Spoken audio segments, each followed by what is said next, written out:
ስንቱ ሰው ሼር አድርጎታል፣ ስንቱ ሰው ላይክ ብሎታል፣ ስንቱ ሰው ጋር ደርሷል ባንዴ ሱብሃንአላህ። ምናልባት 100,000 ላይክ አግኝቷል፣ 30,000 ሰዎች ሼር አድርገውታል። እሺ ተሰራጭቷል።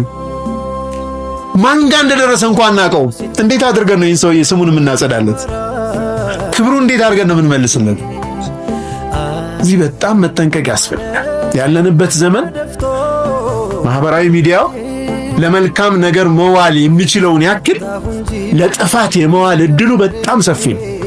ምናልባት እኔ በጻፍኳት አንዲት ጽሑፍ ጥላቻን ዘርቼ የአንድ ሰው ሐያት ቢቀጠፍ አላህ ዘንድ አልጠየቅም እንዴ? አላህ እኮ ኸቢር ነው፣ እያንዳንዷን ነገር የሚያጌታ ነው አላህ ሱብሓነሁ ወተዓላ።